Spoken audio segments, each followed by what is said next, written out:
So it's been a pretty big point of contention about why I prefer Ice Spike over Storm on my builds.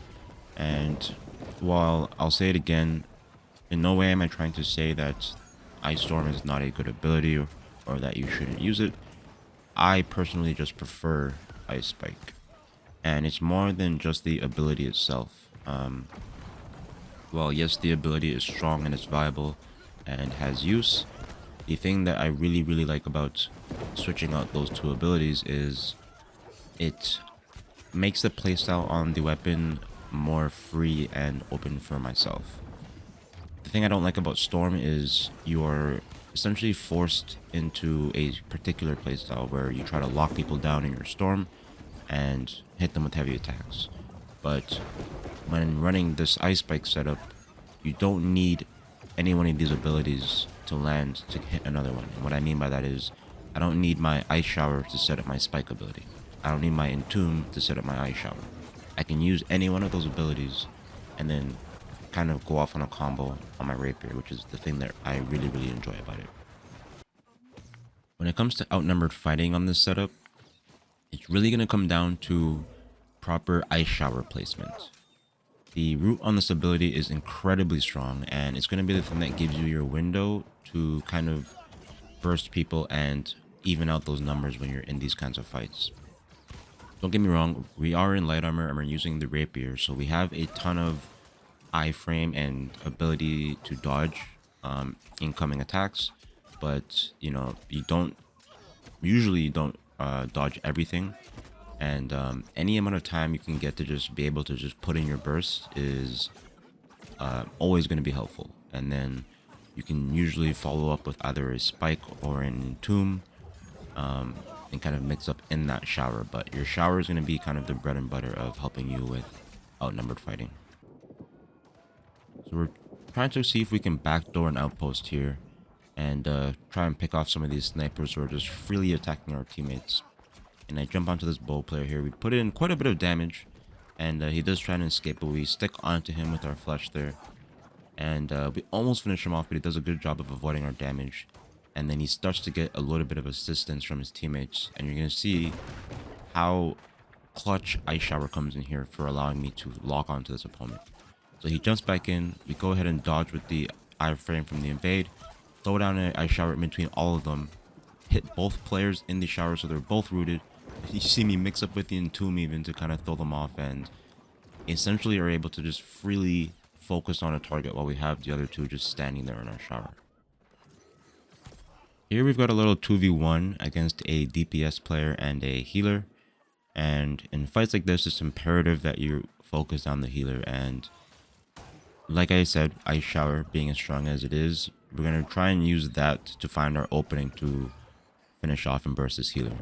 I'm not really sure what happens right here. I get hit with the hammer stun and my character kind of goes flying. But you see that the healer shows up and he's in the back there. So instead of kind of beelining it for him, I want to see if I can regenerate a little bit of health, because we've taken quite a bit of pressure from this player. So I'm just going to see if I can pull them and try and heal while simultaneously trying to allow the healer to catch up so I can find an opening to burst him. So I managed to kind of find a bit of breathing room. The healer does seem to be catching up here, and he gets closer to, or close enough for us to be able to switch to him. So we throw down a shower, chug a potion, and land a Ice Spike on him, which is our opening. We immediately go ahead and roll in for the Entomb to just extend that chill duration, land a couple of light attacks, but like I said, with that chill buff up, it buffs our rapier damage even more. And Ice Shower there giving us just enough time to go ahead and finish off that healer there, and we're left to the 1v1 against the Great Axe player here.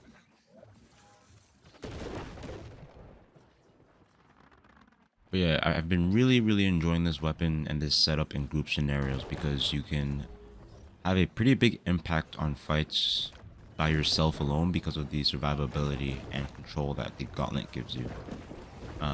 We have a situation here where the enemy team, I think, kind of jumped out of their base early, and they're pretty much all on the point already as we arrive.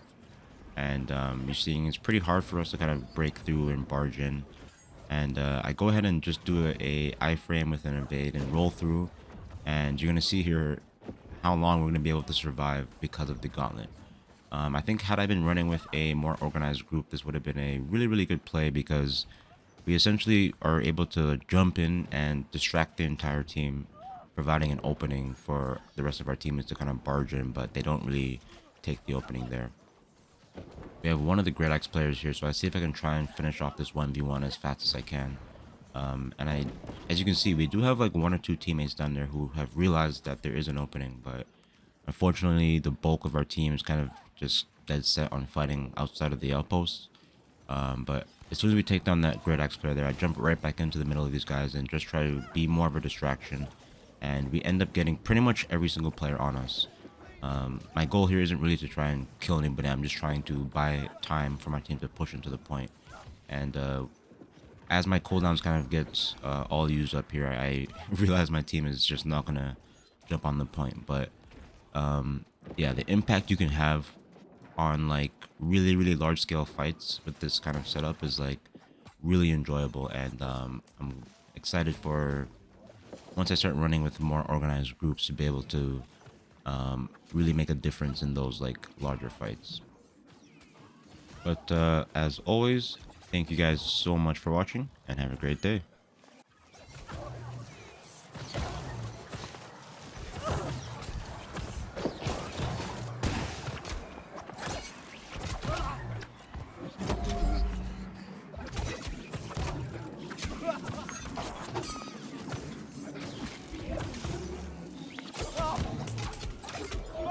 Ah!